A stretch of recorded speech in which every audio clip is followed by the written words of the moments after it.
Subscribe करें हमारे YouTube channel को और बेल आइकन को प्रेस करें हमारे लेटेस्ट वीडियोस को देखने के लिए।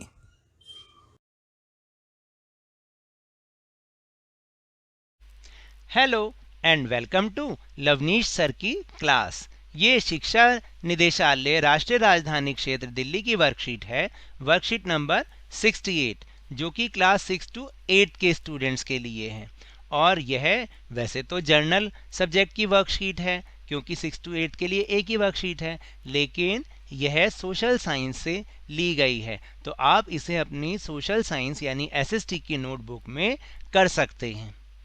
तो आपको याद है कि पिछले सप्ताह भी हमने एक ऐसी ही वर्कशीट पढ़ी थी जिसमें हमने अपने लोकसभा अध्यक्षों के नाम जाने थे और उनके बारे में जानकारी प्राप्त की थी। यानी स्वतंत्रता से लेकर अब तक लोकसभा में जितने भी अध्यक्ष रहे उनके बारे में हमने बातचीत की थी।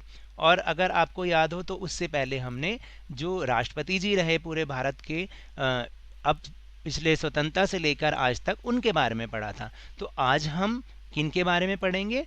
आज हम समझेंगे प्रधानमंत्री जी के बारे में। तो स्वतंत्रता के बाद से जब से पहली लोकसभा बनी 1952 में, तब से लेकर आज तक जो प्रधानमंत्री रहे उनके बारे में आज हम जानकारी प्राप्त करेंगे। तो चलिए शुरू करते हैं मेरे साथ और समझने की कोशिश करते हैं। हमारे देश में प्रधानमंत्री सबसे महत्वपूर्ण राजनीतिक संस्था है। प्रधानमंत्री का चुनाव प्रत्यक्ष नहीं होता। तो समझे आप कि इसमें यही बताया गया है कि हमारे देश में जो प्रधानमंत्री जी का पद है वो सबसे महत्वपूर्ण है, क्योंकि देश के सभी कार्य वही करते हैं, सभी आदेश वही पारित करते हैं। तो इसलिए, और ये भी इसमें बताया गया कि उनका चुनाव प्रत्यक्ष नहीं होता। अब आप कहेंगे कि अभी जो मई 2019 में चुनाव हुआ था वो तो हमने प्रधानमंत्री जी का ही चुनाव किया था। हमने प्रधानमंत्री जी का चुनाव नहीं किया था, बल्कि हमने लोकसभा के जो सदस्य हैं जिन्हें हम सांसद कहते हैं, हमने उनका चुनाव किया था। और हर लोकसभा क्षेत्र से एक एक सांसद का चुनाव हुआ था। और ये सांसद जब लोकसभा में जाते हैं तो उसके बाद प्रधानमंत्री जी का चुनाव ये करते हैं। लोकसभा में बहुमत दल या गठबंधन के नेता को राष्ट्रपति प्रधानमंत्री नियुक्त करते हैं। यद्यपि प्रधानमंत्री संसद के किसी भी सदन का सदस्य हो सकते हैं। तो इसमें यह बताया गया है कि देखिए, लोकसभा में जिस पार्टी को बहुमत मिलता है, बहुमत का मतलब होता है या तो आधे से ज्यादा या 2/3। यानी अगर 543 सीटें हैं भारत में लोकसभा की, तो बहुमत के लिए जिस पार्टी को 272 सीटें मिलती हैं, यानी उस पार्टी के 272 लोग जीत जाते हैं, तो उस पार्टी को बहुमत मिलता है और वही पार्टी फिर अपने में से एक व्यक्ति को प्रधानमंत्री जी चुनती है और उन्हें राष्ट्रपति जी प्रधानमंत्री के रूप में नियुक्त कर देते हैं। और वैसे तो ये जो प्रधानमंत्री जी हैं वो किसी भी सदन के सदस्य हो सकते हैं। हमने लास्ट टाइम पढ़ा था ना कि लोकसभा के 2 सदन होते हैं, संसद के 2 सदन होते हैं, लोकसभा और राज्यसभा। तो ये किसी के भी सदस्य हो सकते हैं। प्रधानमंत्री बनने के लिए इन दोनों में से किसी ना किसी एक सदन का सदस्य होना चाहिए। तो चलिए अब हम आगे बात करते हैं कि प्रधानमंत्री जी की शक्तियां क्या हैं, मतलब प्रधानमंत्री जी के अधिकार क्या हैं, वो क्या क्या कर सकते हैं। प्रधानमंत्री सरकार के मुखिया होते हैं, यानी जो भी सरकार है उनके हेड कौन होंगे? प्रधानमंत्री जी होंगे। वह कैबिनेट की बैठकों की अध्यक्षता करते हैं, यानी जितनी भी जो कैबिनेट मंत्रियों के साथ उनकी बैठक होती है उनकी अध्यक्षता वही करते हैं। अध्यक्षता का मतलब वही उनकी सभा को बुलाते हैं और सारे जो उस दिन की सभा होती है उस किस बारे में करनी है ये सब वो खुद ही डिसाइड करते हैं। वह विभिन्न विभागों के कार्य का समन्वय करते हैं, यानी वो क्या करते हैं, उनके अंडर में बहुत सारे विभाग आते हैं, तो उनके कार्यों को एक साथ लेके चलना। ऐसा नहीं कि कोई मंत्रालय कहेगा कि जी मैं तो ये काम करूंगा, कोई मंत्रालय कहेगा मैं ये काम करूंगा, तो ऐसे नहीं, सबके काम को मिला जुला कर एक साथ वो चलाते हैं ताकि किसी में कोई विवाद ना हो। फिर आगे ये भी लिखा है कि विभागों के विवाद के मामले में उनका निर्णय अंतिम माना जाता है। यदि दो मंत्रालयों में, दो विभागों में कोई लड़ाई झगड़ा हो जाए, वो दोनों किसी न किसी बात पे अड़ जाएं, तो उस मामले में जो फैसला लेंगे, अंतिम निर्णय लेंगे, वो प्रधानमंत्री जी लेते हैं और वो दोनों विभागों को मानना पड़ता है। फिर आगे उनका काम लिखा है कि सारे मंत्री उनके नेतृत्व में कार्य करते हैं। यानी जितने भी मंत्री हैं वो किसके नेतृत्व में काम करेंगे? प्रधानमंत्री जी के। यानी जब भी वो कोई अपना निर्णय लेंगे अपने मंत्रालय के लिए, तो उसके लिए पहले वो प्रधानमंत्री जी से स्वीकृति लेते हैं। फिर आगे लिखा है कि जब प्रधानमंत्री अपना पद छोड़ते हैं तो पूरा मंत्रिमंडल इस्तीफा दे देता है, क्योंकि वो तो मंत्रिमंडल के नेता हैं। इसलिए अगर प्रधानमंत्री जी ने अपनी पोस्ट छोड़ दी, अपना पद छोड़ दिया, तो इसका मतलब पूरा मंत्रिमंडल भी अपने आप इस्तीफा दे देगा। फिर आगे लिखा है कि भारत में कैबिनेट सबसे अधिक शक्तिशाली संस्था है, तो कैबिनेट के भीतर सबसे प्रभावशाली व्यक्ति प्रधानमंत्री होते हैं। कैबिनेट का मतलब यहाँ पर है कि देखिए, प्रधानमंत्री जी के कुछ मंत्री होते हैं, उनके सहयोगी, जो उनको काम करने में मदद करते हैं। वो 3 प्रकार के मंत्री होते हैं। एक कैबिनेट मंत्री होते हैं जो उनके बहुत नज़दीक होते हैं, यानी जब भी वो कोई फैसला लेते हैं तो इन कैबिनेट मंत्रियों को जरूर बुलाते हैं। एक राज्य मंत्री होते हैं, एक स्वतंत्र प्रभार वाले मंत्री होते हैं।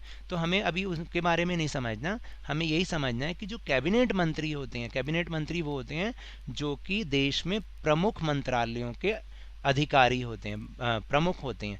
प्रमुख मंत्रालय कौन कौन से हो गए?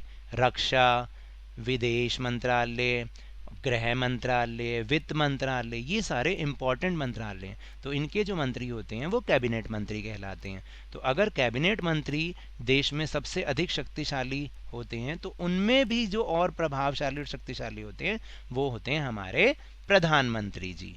तो अब समझ में आया आपको कि प्रधानमंत्री जी की शक्तियां क्या क्या होती हैं। बच्चों, यहाँ पर बार बार ऐसे लिखा है कि मुखिया होता है, अध्यक्षता करता है। हमें ऐसे नहीं लिखना, क्योंकि प्रधानमंत्री जी का पद एक गरिमामय पद होता है। उनको हमें सम्मान देने के लिए हमें ऐसा नहीं लिखना चाहिए। तो चलिए अब हम चलते हैं अपनी अगली जानकारी की ओर। तो चलिए अब हम जानकारी लेते हैं स्वतंत्रता से लेकर अब तक हमारे भारत के कौन कौन प्रधानमंत्री रहे। तो जो सबसे पहले प्रधानमंत्री थे उनका नाम तो हम सब जानते हैं और उन्हें हम चाचा नेहरू के नाम से भी बुलाते हैं। उनका नाम था पंडित जवाहरलाल नेहरू, जो कि 15 अगस्त 1947 से 27 मई 1964 तक प्रधानमंत्री रहे। फिर उसके बाद श्री गुलजारीलाल नंदा जी, जो कि कार्यवाहक प्रधानमंत्री जी रहे। उनके बाद श्री लाल बहादुर शास्त्री जी, फिर दोबारा से श्री गुलजारीलाल नंदा जी। उनके बाद हमारी प्रथम महिला प्रधानमंत्री और एकमात्र प्रधानमंत्री श्रीमती इंदिरा गांधी बनी, जो कि 24 जनवरी 1966 से 24 मार्च 1977 तक, अभी देखिएगा वो आगे भी दोबारा भी प्रधानमंत्री बनी। फिर उनके बाद श्री मोरारजी देसाई जी, फिर श्री चरण सिंह जी, उसके बाद फिर दोबारा से श्रीमती इंदिरा गांधी जी, जो कि 14 जनवरी 1980 से 31 अक्टूबर 1984 तक रहीं और उसके बाद उनकी हत्या कर दी गई। इसके बाद जो प्रधानमंत्री बने उनके पुत्र श्री राजीव गांधी जी, जो कि 31 अक्टूबर 1984 से 2 दिसंबर 1989 तक प्रधानमंत्री रहे और उसके बाद 1991 में भी उनकी भी हत्या कर दी गई। फिर इसके बाद श्री विश्वनाथ प्रताप सिंह जी बने, उनके बाद श्री चंद्रशेखर जी, फिर श्री पीवी नरसिम्हा राव जी बने। उसके बाद श्री अटल बिहारी वाजपेयी जी प्रधानमंत्री बने, उनके बाद श्री एच.डी. देवेगौड़ा जी प्रधानमंत्री बने, उसके बाद श्री इंद्र कुमार गुजराल जी प्रधानमंत्री बने और फिर श्री अटल बिहारी वाजपेयी जी फिर से प्रधानमंत्री बने। और उनके बाद लगभग 10 साल तक श्री मनमोहन सिंह जी हमारे देश भारत के प्रधानमंत्री जी बने। वो 22 मई 2004 से 26 मई 2014 तक भारत के प्रधानमंत्री रहे और उनके बाद 26 मई 2014 से अब तक हमारे भारत के प्रधानमंत्री श्री नरेंद्र मोदी जी हैं। चलिए अब शुरू करते हैं अपने प्रश्नोत्तर। तो पहला प्रश्न है कि मैं स्वतंत्र भारत की एकमात्र महिला प्रधानमंत्री थी, मेरा नाम लिखिए। तो ये तो मैंने आपको अभी भी बताया था, वो जो महिला प्रधानमंत्री थी उनका नाम है श्रीमती इंदिरा गांधी। फिर इसके बाद जो दूसरा प्रश्न है वो है कि मैं राज्यसभा का सदस्य रहते हुए 10 वर्षों तक भारत का प्रधानमंत्री रहा, अपने परिवारजनों की सहायता से मेरा नाम पता कीजिए। तो आपको पता है वो प्रधानमंत्री कौन थे, उनका नाम है श्री मनमोहन सिंह। श्री मनमोहन सिंह जी सन 2004 से सन 2014 तक भारत के प्रधानमंत्री रहे और इस दौरान वह राज्यसभा के सदस्य रहे। फिर जो तीसरा प्रश्न है वह है कि कल्पना कीजिए आप वर्तमान में भारत के प्रधानमंत्री हैं। भारत कोरोना जैसी महामारी का सामना कर रहा है, आप इसे दूर करने के लिए क्या कदम उठाते अगर आप प्रधानमंत्री होते? तो चलिए इसका उत्तर जानते हैं और मेरे साथ समझने की कोशिश करते हैं। तो इसका उत्तर है कि अगर मैं वर्तमान में भारत का प्रधानमंत्री होता तो मैं भी लोगों को सोशल डिस्टेंसिंग करने की सलाह देता, क्योंकि दूरी बनाने में ही फ़ायदा है। इससे कोरोना वायरस एक से दूसरे व्यक्ति में बहुत ही मुश्किल से पहुंच पाता है। नियमित रूप से साबुन से हाथ धोने की सलाह देता और अगर साबुन नहीं है तो सैनिटाइज़र से समय समय पर हाथ साफ करने की सलाह देता और सभी को मास्क लगाने को कहता। तो ये तो मेरा उत्तर था, लेकिन आप भी इसमें अपने सुझाव लिख सकते हैं। आप इस प्रश्न का उत्तर अपने आप भी लिख सकते हैं। फिर इसके बाद जो प्रश्न नंबर 4 है वह है कि आप अपने प्रिय प्रधानमंत्री के संदर्भ में अपने परिवारजनों से कुछ अन्य जानकारी एकत्र कीजिए और उस पर लेख लिखिए। यानी जो अभी अभी हमने एक पूरी सूची पढ़ी कि भारत के प्रधानमंत्री कौन कौन रहे, आपके प्रधानमंत्री उनमें से कौन से सबसे आपको ज़्यादा पसंद हैं, जिनको जो भी आपको पसंद है उनके बारे में कुछ और जानकारी एकत्र कीजिए और इसमें आप अपने घर के बड़ों की सलाह भी ले सकते हैं। और एक आपको लेख लिखना है, एक निबंध लिखना है उनके बारे में। तो मैंने जो सिर्फ एक सुझाव लिखा है वो लिखा है श्री मोदी जी के बारे में। तो चलिए उसको एक बार हम समझते हैं। तो इसका उत्तर है श्री नरेंद्र दामोदर दास मोदी जी का जन्म 17 सितंबर 1950 वडनगर के एक गुजराती परिवार में हुआ। 26 मई 2014 से अब तक लगातार दूसरी बार वे भारत के प्रधानमंत्री बने हैं तथा वाराणसी से लोकसभा सांसद भी चुने गए हैं। उसके बाद है कि वे भारत के प्रधानमंत्री पद पर आसीन होने वाले स्वतंत्र भारत में जन्मे प्रथम व्यक्ति हैं। यानी उससे ऊपर जितने भी हमने प्रधानमंत्री पढ़े वो तब जन्मे थे जब हमारा देश आज़ाद नहीं था। इससे पहले वे 7 अक्टूबर 2001 से 22 मई 2014 तक गुजरात के मुख्यमंत्री भी रह चुके हैं। मोदी जी ने अपने बचपन में चाय बेचने में अपने पिता की मदद की और फिर बाद में अपना खुद का स्टॉल भी चलाया।